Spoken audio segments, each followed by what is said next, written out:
따라서 단백질 섭취량을 조금 줄여보는 거를 추천해 드릴게요. 두 번째로는 탄수화물 섭취량을 늘려주셔야 하는데요. 운동하는 양이 너무 많아요. 그래서 먹는 양을 더 늘려야 됩니다. 칼로리 섭취에 조금 문제가 있어요. 남자분들의 다이어트 식단과 벌크업 식단 코멘트를 해볼게요. Hey, what's up guys? 안녕하세요, 핏불리 문석기입니다. 이번 시간엔 스포츠 영양 코치로서 남자분들의 다이어트 식단과 벌크업 식단 코멘트를 해볼게요. 이게 남자분과 여자분은 신체적으로 기초 대사량에도 분명히 차이가 있고 소비 칼로리에도 큰 차이가 있을 수밖에 없기 때문에 그 점에 초점을 맞춰 식단을 코멘트해 보도록 하겠습니다. 첫 번째 구독자 식단 피드백은 A 바벨님이라고 부를 건데 A 바벨님의 목표는 바디 프로필을 촬영하는 거라고 합니다. 일단 식단은 어떻게 진행하고 있는지 한번 봐볼게요. 하루에 4번의 식사 중에 3번의 식사는 고구마 한 덩이와 닭가슴살 2조각을 섭취하고 있고 한 번의 식사는 계란 8개와 닭가슴살 한 덩이, 양파 1개 또는 아스파라거스와 연어, 닭가슴살, 양파 반 개를 섭취하고 계시는데 일단 야채를 먹으려고 노력하는 거랑 육류 단백질과 생선류 단백질을 섞어서 섭취하려는 노력을 좀 볼 수가 있어요. 근데 여기 보면은 식단에 아주 큰 문제점이 있습니다. 대표적으로 정말 많은 분들이 실수하는 부분인데 제가 늘 이론 영상에서 강조하는 단백질 과다 섭취가 문제로 보입니다. 우선 남겨주신 사연에 보면은 현재 소변이 악취와 함께 색이 짙어서 고민이라고 하셨는데 이게 과량의 단백질 섭취 때문에 일어나는 확률이 굉장히 높습니다. 우리 몸에 꼭 필요한 영양소인 탄수화물, 지방, 단백질은 공통적으로 탄소, 수소, 산소를 포함하고 있는데 이 중에서 단백질에는 질소가 추가적으로 포함되어 있어요. 그래서 단백질을 과다하게 섭취하게 되면 우리 몸 안에 질소가 많아지고 간은 이 질소를 무조건 빨리 배출하려고 해요. 그럼 요소로 바꿔서 소변으로 배출하게 되는데 과잉 섭취가 반복이 되면 간과 콩팥에 무리가 가게 됩니다. 이 과정에서 소변이 산성화되고 악취가 날 수 있어서 그런 경우에는 이 증상을 의심해 볼 필요가 있습니다. 물론 한두 달 정도 고단백 식이를 한다고 간이 망가질 정도로 인체가 막 약하지는 않지만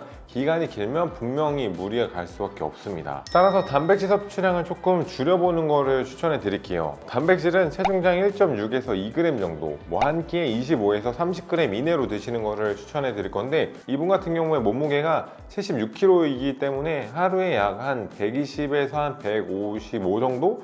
이 정도 적당히 좀 플러스 마이너스 10 정도 해도 됩니다. 지금 드시는 것처럼 다양하게 드시되 조금 양을 줄여보시는 것을 추천해 드릴게요. 이건 그냥 참고하시라고 말씀을 드리는 거고 유전적으로 똑같은 단백질 10g을 먹어도 누구는 유전적으로 흡수가 높을 수 있고 누구는 딸릴 수도 있고 운동 전, 후에 어떻게 먹느냐에 따라서 차이가 있으니까 꼭 참고 정도만 해주시면 됩니다. 두 번째로는 탄수화물 섭취량을 늘려주셔야 하는데요. 많은 회원님들이 이제 다이어트를 하실 때 탄수화물을 줄여서 저탄수화물 다이어트를 하시는 분들이 많이 계세요. 실제로 저희 온라인 PT 회원님들 중에서는 그런 분들이 몇몇 있으셨는데 저탄수화물 다이어트를 하게 되면 체중은 빠르게 감량은 할 수는 있지만 여기서 오는 체중 감량은 대부분 인체 저장 탄수화물이 줄어들면서 수분과 함께 빠져나가기 때문이에요. 또 고강도 운동을 하면서 탄수화물 섭취를 제한하면 1차원적인 에너지원인 탄수화물 부족을 이제 근육을 분해해서 사용하는 포도당 신생합성으로 인해 근손실을 유발하거나 힘 부족으로 운동 수행 능력이 크게 떨어질 수 있습니다. 이는 결국 운동으로 소비할 수 있는 칼로리를 줄이고 다이어트 정체기가 오는 원인이 될 수가 있으니까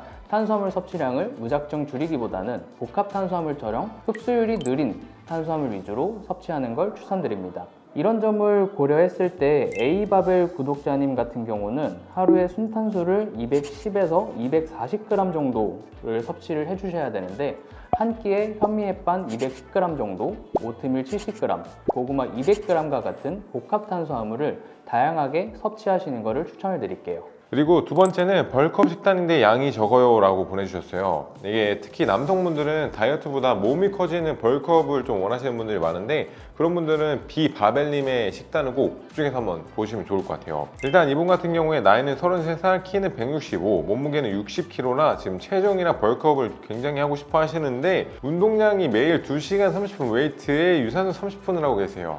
이게 마음은 알겠는데 운동은 열심히 하면 안 됩니다. 제가 늘 강조하듯이 운동은 열심히 하는 게 아니라 효율적으로 하는 것이다. 제가 조금 알려드릴 건데 일단 첫 번째 식사를 오트밀 80g, 토마토 반개, 저지방 뒷다리 200g 두 번째, 세 번째 식사는 백미 150g에 닭가슴살 150g, 양상추 간식은 프로틴파, 프로틴 한 스푼 네 번째 식사가 오트밀 80g, 오이 토마토 반개, 계란 4개, 닭가슴살 100개 일단 보면은 조합 같은 경우에 탄단지 그리고 식이섬유까지 좀 생각해서 드시는 드시는 걸 볼 수가 있는데 칼로리 섭취에 조금 문제가 있어요. 이 구독자 선배님이 운동 목적이 벌크업이라고 하셨는데 섭취하는 음식과 양의 종류를 바탕으로 대략 한번 보면은 하루에 2000칼로리밖에 섭취를 안 하고 계시는데 운동을 2시간 30분에 유산소 30분까지 총 3시간을 하는 거를 좀 감안해 본다면 너무 적어요. 이러면 다이어트입니다. 여러분들이 하실 때 근육을 만들고 싶다면 조직을 우리 몸에 새롭게 만드는 과정이 근육을 만드는 과정인데 이건 꼭 무조건 잉여 칼로리가 필요해요. 잉여 칼로리가 뭐냐면 하루에 먹는 양보다 소비하는 양이 더 적어야 돼요.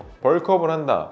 어쨌든 운동을 해야 몸이 커질 거 아니에요. 그럼 운동하는 칼로리보다 더 많은 양을 드셔야 된다는 말이에요. 근데 지금 운동하는 양이 너무 많아요. 그래서 먹는 양을 더 늘려야 됩니다. 현재 식단에서는 전체적인 칼로리량을 늘려야 되고 비율 조정이 조금 필요한데 단백질 같은 경우는 벌크업이 목적이라 할지라도 체중당 1.6g에서 2g 이내로 섭취를 해주시면 충분합니다. 따라서 탄수화물 양을 늘리는 것을 추천을 드리는데 탄수화물 같은 경우는 1분 미만의 고강도 무산소 운동, 즉 웨이트 트레이닝을 할 때 주된 에너지원으로 사용이 되는데 탄수화물 같은 경우는 단백질에 절약작용을 하기 때문에 바꿔 말하면 몸에 탄수화물이 부족하면 근육을 만드는 데 사용되어야 할 단백질이 포도당을 합성하는 데 쓸 수가 있어요. 지금 이 삐바벨님 같은 경우는 매일 3시간씩 많은 시간에 운동을 하고 있기 때문에 운동 중 근글리코겐이 부족하게 되면 단백질을 분해시켜 나오는 아미노산을 포도당으로 전하는 에너지원으로 사용할 수가 있습니다. 따라서 지금보다 더 탄수화물을 추가 섭취해 주시는 걸 추천드릴게요. 그리고 또 수정했으면 좋다고 생각한 점은 현재 지방 섭취가 너무 없습니다. 흔히 벌크업을 할 때 체지방이 붙지 않고 근육량만 증가하기를 원하시는데 이건 뭐 거의 불가능에 가깝습니다. 때문에 근육량을 늘리는 기간 동안은 현재보다 지방 비율을 늘려가지고 좀 전체적인 칼로리 섭취를 높이시는 걸 추천해드리고 지방을 무조건 나쁘다는 게 아니라 이 세포를 구성하는 데 필수 영양소이고 지방이 있어야 우리 몸이 근육도 만들 수 있는 상태가 되기 때문에 어느 정도는 벌크업 할 때 지방이 끼는 거를 감안하고 하시는 게 좋아요. 실제로 지방 섭취에 대한 연구 결과를 보면 일일 총 칼로리의 15% 미만으로 지방을 섭취할 경우 테스토스테론 수치가 감소하였고 일일 총 칼로리의 30% 이상 지방을 섭취했을 경우 테스토스테론 수치가 증가되었다는 연구 결과도 있습니다. 지방은 인체에 분비되는 호르몬의 꼭 필수적인 재료이므로 지방 섭취가 너무 적다면 근성장을 위한 테스토스테론 분비에 분명히 영향을 받을 수 있습니다. 하지만 몸을 키우기 위해 막 과도하게 지방 섭취를 하면 오히려 혈관이 막힐 수도 있기 때문에 적절하게 포화지방과 불포화지방을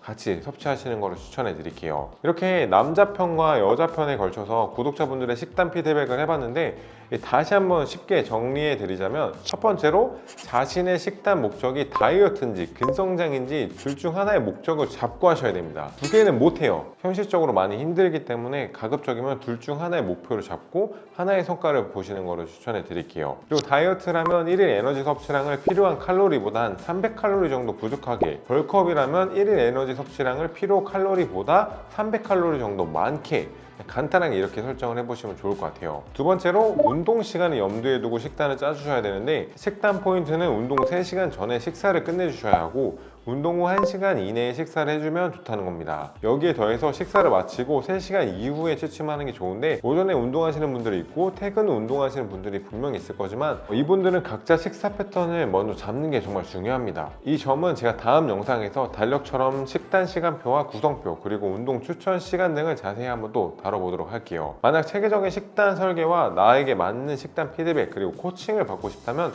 스포츠 영양 코치와 영양사 면허를 갖춘 전문가가 관리해주는 힙서울 식단 코칭을 받아보는 걸 추천드릴게요. 피플리가 직접 운영하는 힙서울 온라인 PT는 운동 라이브부터 식단 코칭까지 진행하고 있기 때문에 특히 남자와 여자반을 구별해서 운동을 코칭하고 있으니 남녀 모두 그냥 꼭 전문가한테 운동을 배워보시길 바랄게요.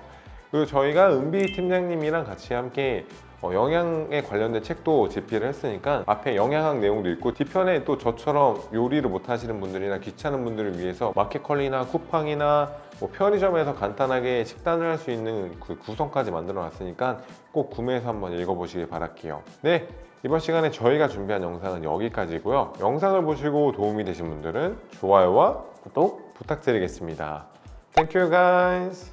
But I can see that you don't realize, and that's what made me fall in love. 'Cause